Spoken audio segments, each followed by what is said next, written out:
Hello, welcome to another edition of the Johnny Cleveland podcast. Congratulations, it's a Friday. You've made it. It is July 15th, 2022. Man, it's been a couple months since we've done a Johnny Cleveland podcast. We are excited to be here. Glad that you can join us.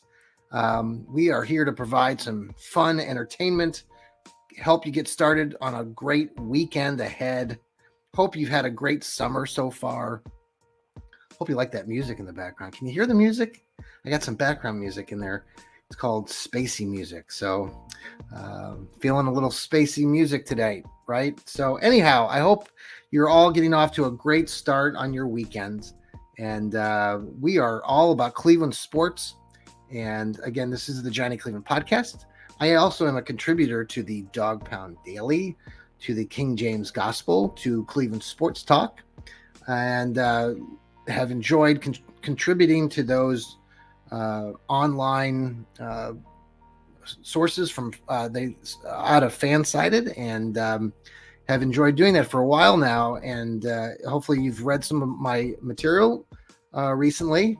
And we're about a week and a half, 2 weeks away from Browns training camp starting. So we've had an article update today on Perrion Winfrey, the 4th round pick out of Oklahoma, who is still not signed his contract. He's the lone remaining Cleveland Brown of the 9 that the Browns drafted. He's the lone one that has not signed yet. The hang up has more to do with apparently there was another individual, I forget his first name is, last name Pierce, running back from the University of Florida, who signed ahead of Perrion. And apparently he took some additional bonus money from the Houston Texans, who signed him, and therefore several other players in the 4th round have held out. And if you look through the different rounds of the players that have been drafted, you will notice that there are still several, maybe 8 or 9 4th round picks that still have not signed. 1st round picks have mostly signed. 3rd round picks have mostly signed. 5th, all those later rounds. 2nd round, there's still several that are holding out. But 4th round, there are still many too that have not. So hopefully we'll get that taken care of.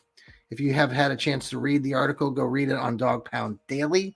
I also contribute, like I said, to King James Gospel. Did an article this past week about Isaac Okoro and what he'll need to do to really, he needs to have a make or break season. You know, that's the kind of thing for him right now. He's been in the starting role for the last couple of years, but now we've got a couple of players coming up that have been drafted by the Cavs, and Okoro is going to have to really step his game up. Offensively, he still contributes, but for a starter, he's only averaging 8 or 9 points, and he really needs to do a better job than that. Defensively, he's outstanding. We love his defense, gives it 110%, but we really need him to start hitting some more shots on the offensive end and giving some breathing room to players like Darius Garland. And what are the Cavs going to do with Colin Sexton? We can talk about that if we get some time later on tonight. But again, I hope you're off to a great start this weekend. Hope wherever you're at, it's not too hot. And so, I was thinking before we get into talking about the Browns, and, a lot of you know that I also, I've had my co-host on here, Grant Man. Grant is my youngest son. Grant has autism, and he's provided some fun entertainment on occasion when we've had our podcast. And during the summer, I try to go out and do activities with Grant every day. And that might be divided between things like going bowling, going swimming. We like to golf. So if you follow me on Twitter or on Facebook, you'll see that a lot of times I will post article or pictures of Grant Man and myself out and about. So today was a bowling day. We went bowling earlier in the week. We went bowling as well, like on Tuesday. So we kind of split it up every day. But Grant is becoming an outstanding bowler. Grant will beat me in bowling most times now. He had a 146 the other day. I think we talked about this one time on the podcast. One time I think I had a 185. That's like my tops. I don't know what your top is for bowling. Mine was a 185, but this past week, Grant hit a 146. So congratulations to Grant. Today I had another really strong game, 120, several strikes. He has really come along. It's a lot of fun. If anybody wants to come down to watch Grant Man bowl, it is surely entertaining, and it's a fun time. It's one of his favorite things to do. We went golfing yesterday. Grant now, he'll hit a few putts. He's not real good at driving the ball yet, but he likes to ride the cart. Always start off his favorite. We get a snack as we get ready to go golfing. That includes a bag of Skittles. The boy loves Skittles. I shouldn't say boy. He's 21. We're celebrating his graduation this past couple months, from his high school as he's transitioning into adulthood and some of the workforce. He's getting lots of great help, right? His teachers and whatnot at Gahanna, and he's moving on to some other things eventually. But we had a graduation party for him, and many people know that he loves Skittles. So he also got some Skittles from his Uncle Steve and Roshana over the weekend. And so he brought some of those Skittles to golf yesterday. And then other days we like to go to the pool. Well, and the thing that's changed now with the pool is that we live in a townhouse condominium association, area, and we don't have a pool here, but we have a pool that's part of this townhouse association group. And so we go over there to these other apartments that will remain nameless, but we're not quite sure if we're allowed to go over to that pool. But we go through the main area, the exits and entranceway, and sometimes their lobby is closed. So we've gone in sometimes, and then when we leave, we realize that the door has been locked. So now we've actually transitioned with our pool time.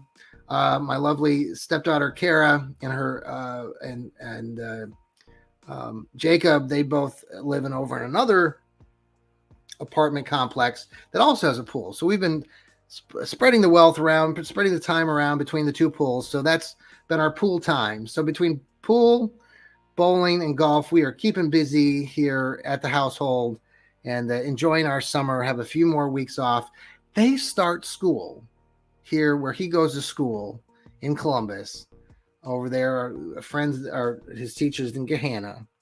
They start August 10th, August 11th, which is just crazy. Many of you know I'm from Kansas. Originally, I lived there for 26 years. Grew up here in Ohio. Lived in Kansas all those years. Was a teacher, counselor. Still am a counselor here, but we never started that early. That's crazy. I looked at the calendar and they're starting August 10th and 11th. Now they get done the first May 23rd, but it seems like every year as a teacher and educator, school systems are always adding days. And so it's hot then, and obviously it'll be hot in September too, but it just seems so silly that we're starting August 10th. So anyway, so there's a little side story. That's how we're spending our summer. Hopefully you guys are spending your summer in good ways. Following a lot of you on your social media platforms. I've seen a lot of you traveling, going different various places, seeing the world, seeing places like Greece and Europe, and here in the United States, see friends in St. Louis and Chicago attending Cubs games or White Sox games. So hope you're all having fun doing that and enjoying the rest of your summer.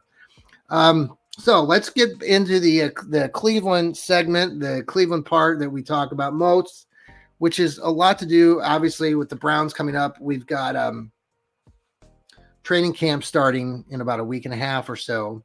I am wearing my new, I don't know if you guys can see, number 2, Amari Cooper, and excited to see him in a Browns uniform this year.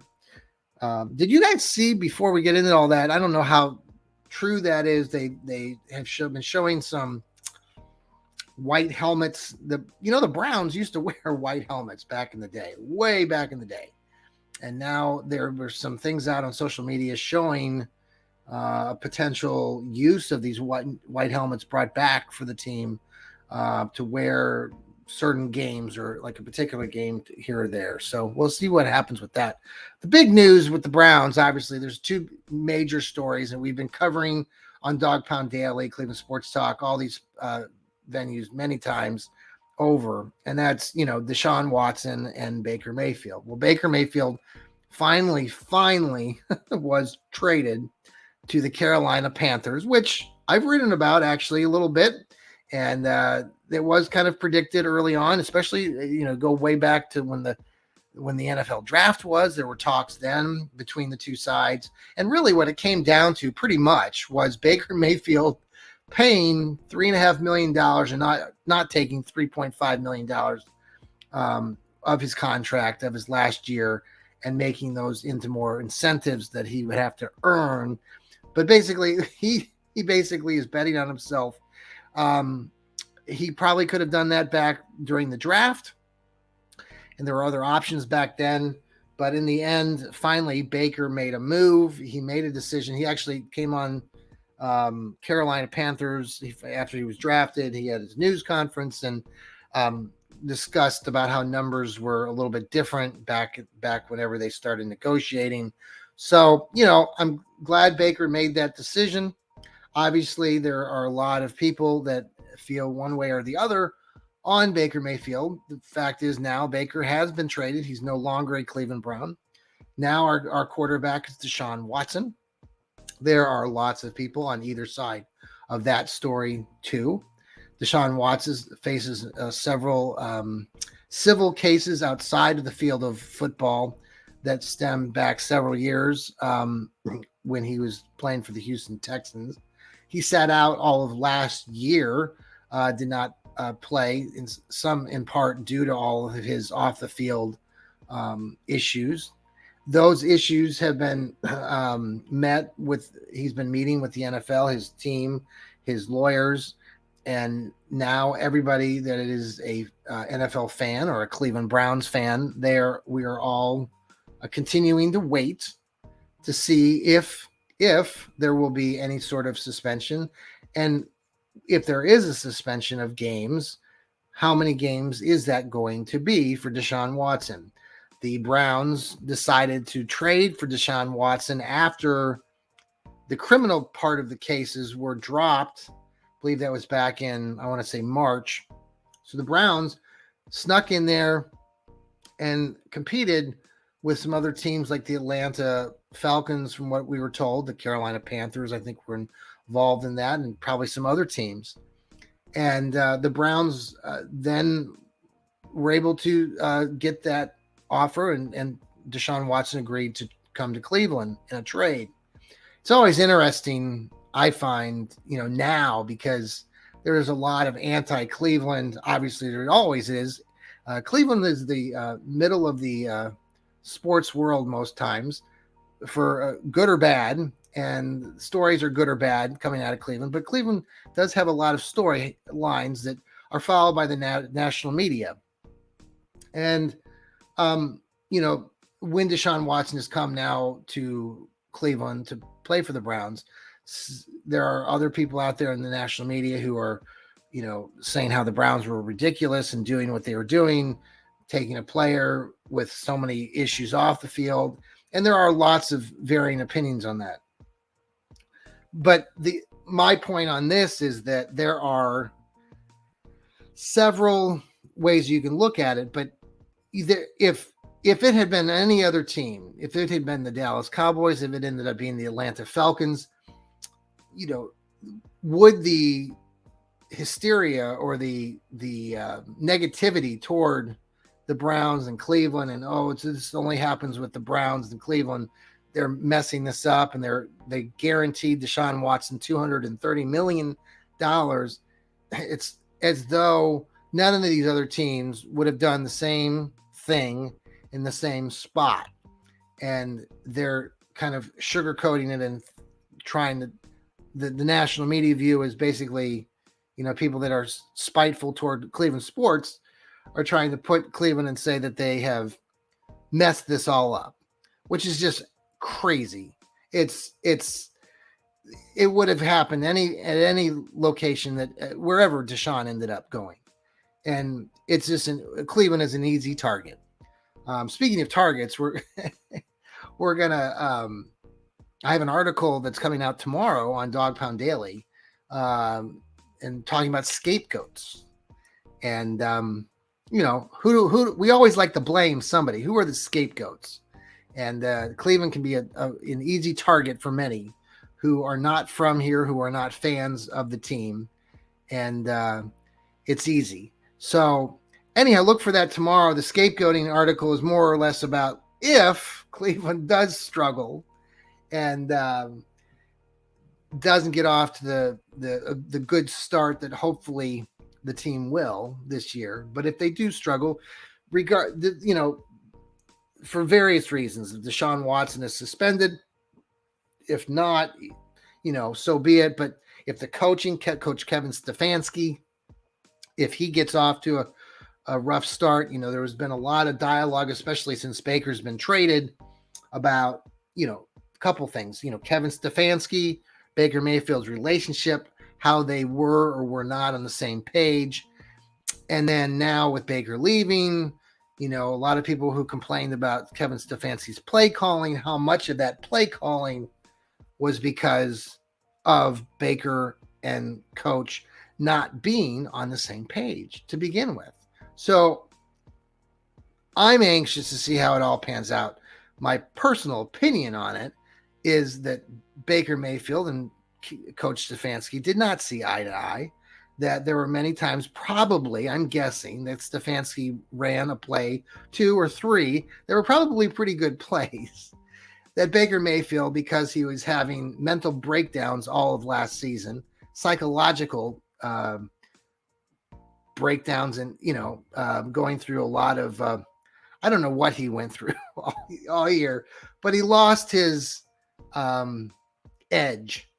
And he tried to overcome it by fighting through an injury. And he did have injuries, folks. We all know that. And I'm not, I think Baker Mayfield will be continue to be a good quarterback. And hopefully he can get that edge back. And I don't think he's going to be, I think he'll have a decent year in Carolina if he can find that edge again. But getting back to Kevin Stefanski and Baker, I don't think that Kevin Stefanski is that bad of a play caller. And a lot of people recently are talking about, because I also wrote an article about Coach Stefanski and this past week. And, in that article, we just talked about, is Stefanski on the hot seat?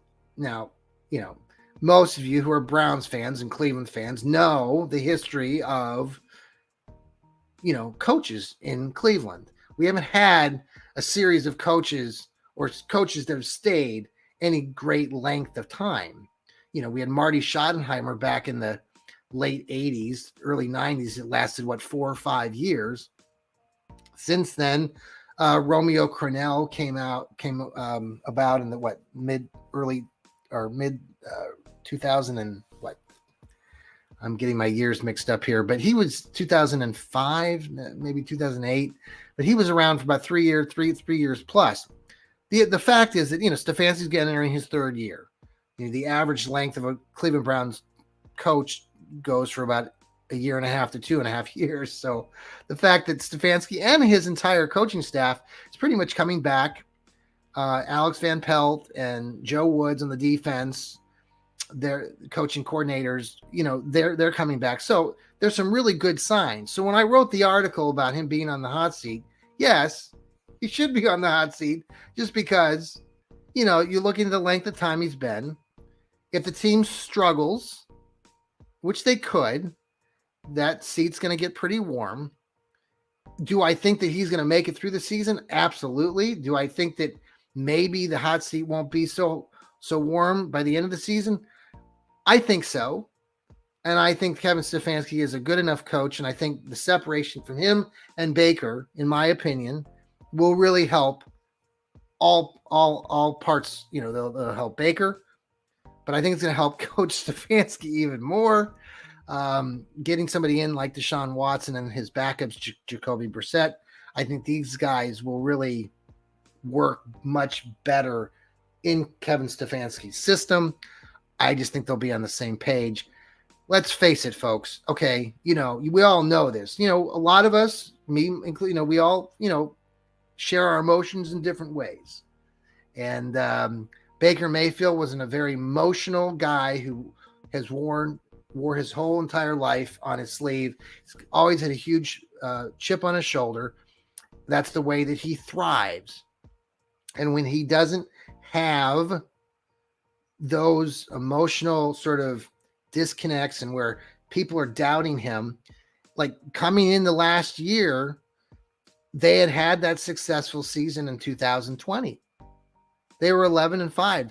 They beat the Steelers twice. They beat them in a playoff game. Right? So there's a lot of excitement coming into 2021, and the Browns laid an egg. And Baker Mayfield laid a huge egg. Now, where all that, it fell apart in week 2 when Baker Mayfield, because he's a hothead and because he's an emotional wreck, and he's a team guy. I get that. He talks about him being a team guy, and he is. But he got in there. He tried to tackle the kid from the Houston Texans. He should have not gotten in there. He should have let his other teammates, tackle the guy. But he wanted to get in there. He messed up his shoulder from that point forward. I'm not going to blame Baker for not putting forth the effort, but he should have known better as the coach, as the quarterback. And for the rest of the season was downhill from that point. We all know that. We saw what happened. There's still a lot of question marks about exactly what, who is saying what. And that's, again, where we talked a little bit in my article about Stefanski being on the hot seat. I'd really like to see, and I hope we all see this, that Stefanski, the portrayal we see after games, the videos that we see coming out, show a guy that, players seem to be in tune with and are listening to.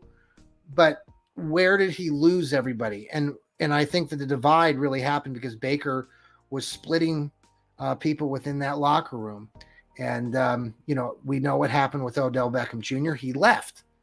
How much of that was on Odell? How much was it on Baker? Obviously, there's two sides to both stories.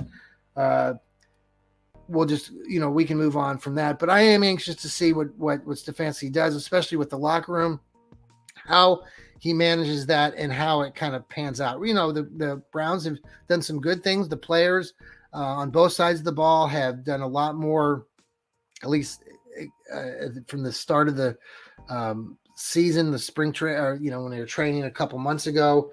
They're taking some trips with each other. Their offensive players, I think, took a trip down to the Bahamas. The defensive players met down in Florida.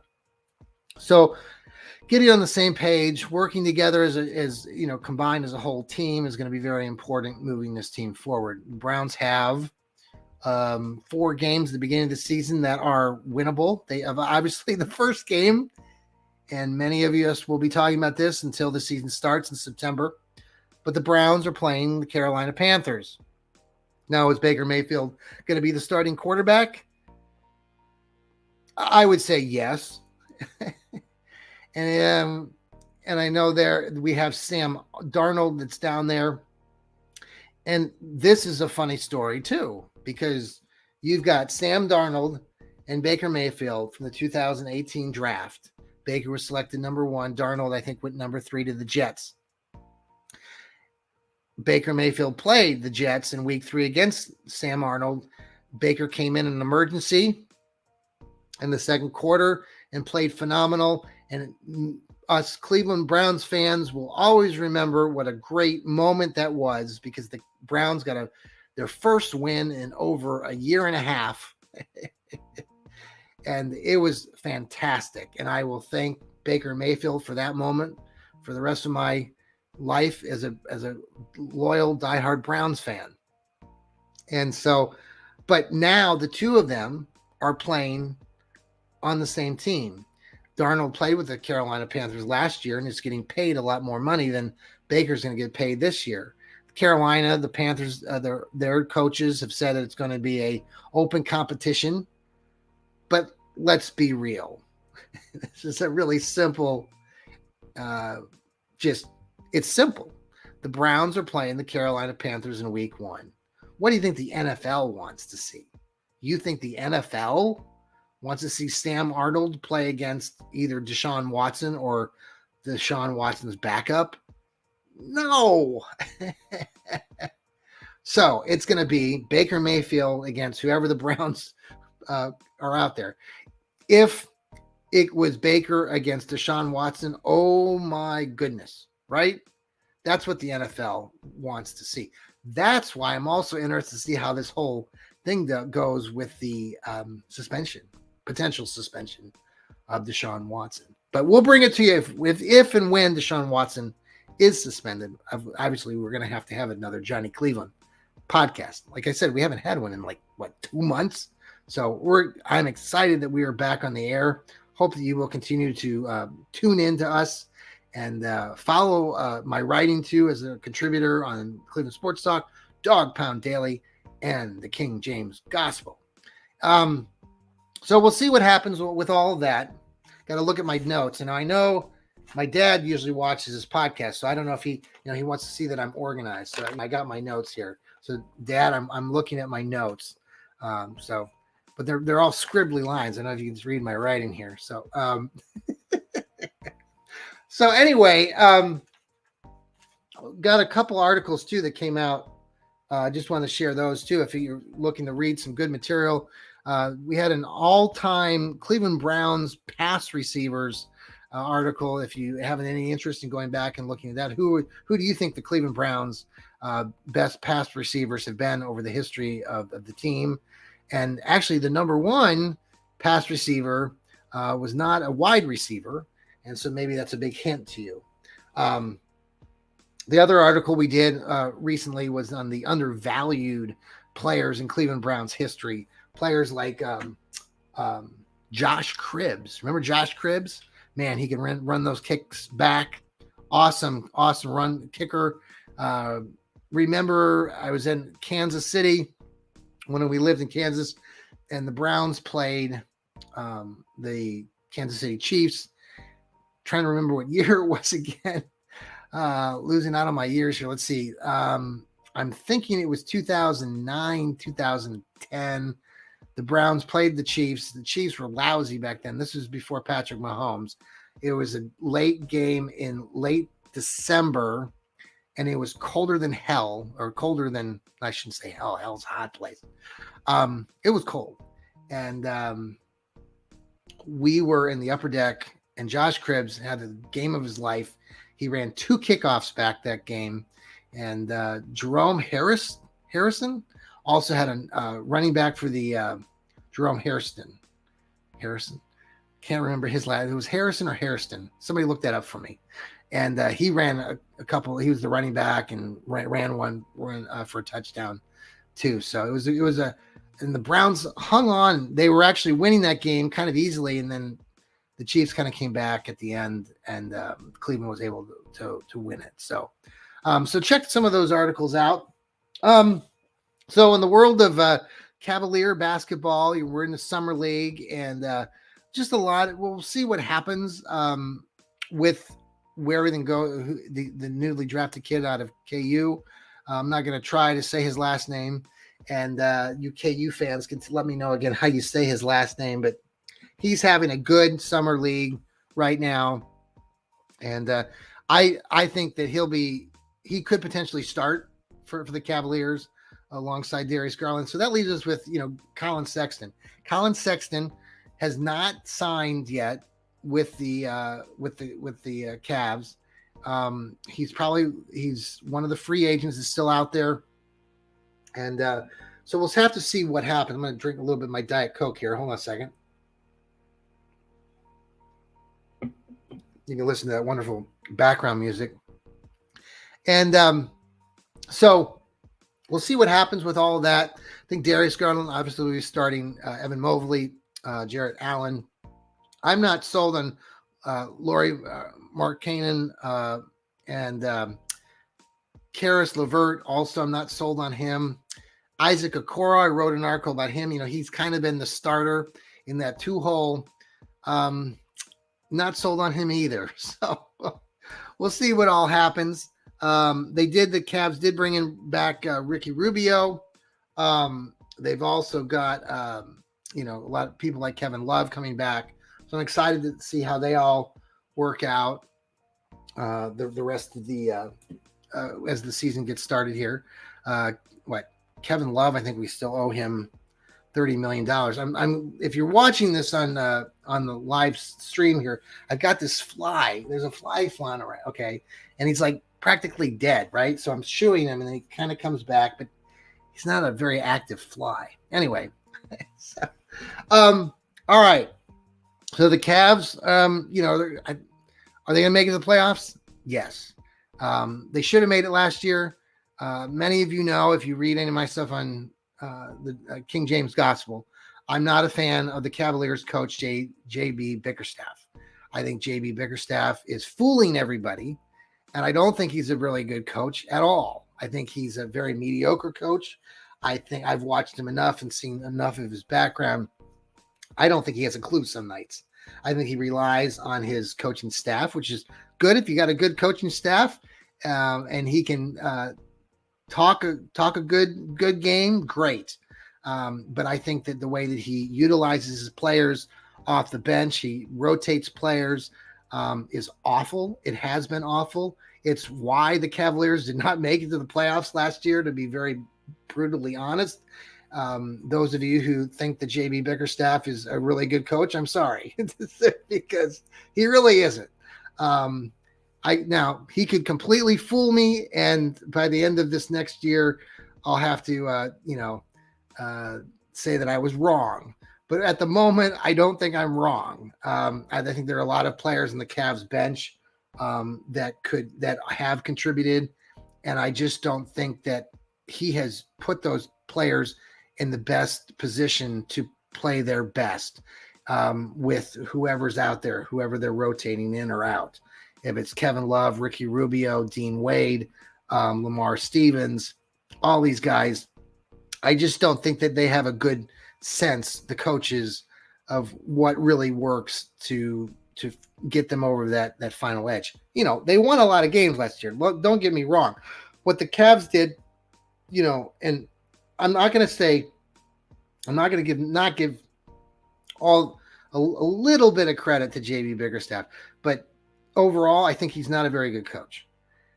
And I think a lot of times players can play, and the players can make the coaches look better than they are. I've been a coach, so teams that were good that I was coaching, a lot of that was on the players, not me. I was just standing there, stomping my foot, telling them what to do, or giving them pointers. But it's on the players who are out there on the field or on the court. They got to put in the effort. Coaches got to put in the effort too. But if you got some talent there, player-wise, you're going to go places. I mean, the Cavs have got some really good talent. Evan Mobley, a difference maker. And the fact that the Cavs have Evan Mobley now is huge. I cannot emphasize how important Evan Mobley is. Yes, the other guys are important. Jared Allen, yes. But Evan Mobley is a huge difference maker to the Cavs. He is what LeBron James was to the old Cavaliers teams. Now, Darius Garland has been tremendous. And he's going to continue to grow into that role. And because of what he's doing, again, that's why some of you who are really proponents of Colin Sexton, I'm sorry, but Colin Sexton ball hogs the ball, doesn't play a team offense, and hurt the Cavs in some ways. Now with him out of the picture, they could bring him back, and they very well may, but gosh, I hope they don't start Colin Sexton again with Darius Garland. But then if you bring him off the bench, is that going to be any better? So there's a lot of question marks there. All right, switching gears just real briefly. Well, I got to talk about Cleveland, the Indians. Oh, wait, no, not the Indians. Wait, that's the Garlands. Or not the Garlands. The Guardians. Yes, actually, I'm going to a Guardians game on Sunday. The Guardians are playing, let's see here. They're playing the Tigers. Let's get an update here. Oh, the Guardians are still losing. They were winning, but the Guardians have struggled in two areas. They have terrible pitching outside of Shane Bieber, and even Bieber has been not very good. And their starting pitching has not been as good as it has been in the past. And they have no offense other than, Jose Ramirez. And right now they're a 500 club. They'll probably end up 500 or less. You kind of got an inkling about a month ago that, man, maybe the Guardians were going to like surprise everybody. They got 7 or 8, 9 games over 500. And it was like, wow, these guys are playing. Well, they were playing way above what they really are. And now it's reality. And they're a 500 club. They're 42 and 42 or something around there. So they've played half their season. And we're going to go up Sunday to watch them play the Tigers. It's supposed to rain here in the Buckeye State all weekend, so we're hoping not for a rain out. But Guardians, go for it. We're going to be rooting for you. Jose Ramirez is in the home run derby. Yes, very exciting. We'll be watching for Jose. And really good guy. Love watching him play baseball. And hopefully the Guardians can get back. Maybe they can start paying their players a little bit better and bringing in some better talent. But the Guardians don't seem like the ownership doesn't really care about. They don't want to spend money. I'm going to drink a little bit more of my Diet Coke here.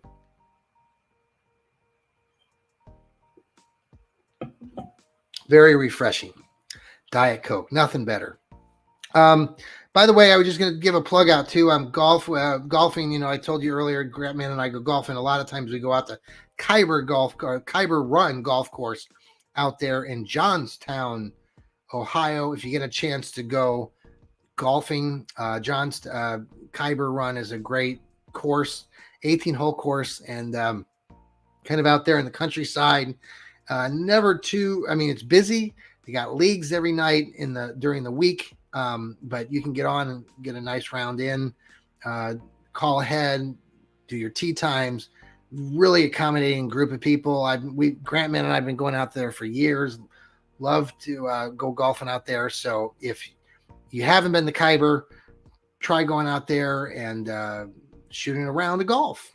Folks, I think we've come to an end of this episode of the Johnny Cleveland podcast. Again, it is July 15th, 2022. We have made it. Have we made it through the pandemic? I think we've made it through, well, kind of. I think we're on a variant 5, 6, could be 7. Lots of variants, so we're not quite out of it. But, to think that we started this podcast, if you remember, some of you who listened at the very beginning of the podcast, when we started the podcast initially, we started it during the pandemic. And that was in 2020. And so that's kind of where this whole sprang from. So we're going to keep this going. We're going to have another podcast here shortly. So stay tuned for all the latest news and updates. Follow me. You can follow me on Twitter. You can follow me on Facebook at John Suchan. It's JOHNSUCHAN. I don't have the little blue dot that confirms me on Twitter. You got to, or whatever. But it would love for you to follow the show. Follow my writing on, like I said, Cleveland Sports Talk, Dog Pound Daily, and King James Gospel, all part of Fansided. We love to provide quality writing. Before I leave, one last thing. I know it's always fun to read the comments often from various people that read our material that we contribute on Dog Pound Daily and King James Gospel. It's also funny that there are some out there who like to take note of how they believe that our writings are our opinions, which true, we have our opinions and we share those opinions in our articles. But for some reason that because they're opinions, we're just bloggers and we're not really journalists. No, I do not have a journalist degree. I will say we have journalism degrees that run through my family. That go way back, including my mother. So to those of you who like to criticize and chastise and discuss topics about how, well, I could write this, or I could have a title of an article like this, and I could be considered a journalist, and sort of mocking the writing that some of we do for various our articles. All of my colleagues who contribute to Dog Pound Daily, King James Gospel, Cleveland Sports Talk, and that's great that you have those opinions out there, fans that are listening. And we would love for you to continue to listen, to read our material, and to follow us on our podcasts. Thank you for your feedback. We appreciate that, and hope that can be a positive thing moving forward. All right, we'll leave you with that. So thank you again for following us on the Johnny Cleveland podcast. I am John Suchan. Again, follow me on Twitter, follow me on Facebook. We'll be coming to you with another podcast here, hopefully sooner than the next 2 months. Let's try for a week. Hope you have a good rest of your weekend. Have a good rest of your summer. We'll catch up with you very soon. And remember, this is the Johnny Cleveland podcast. And one last thing, remember to, that's right, keep smiling. Take care. Enjoy that background music too.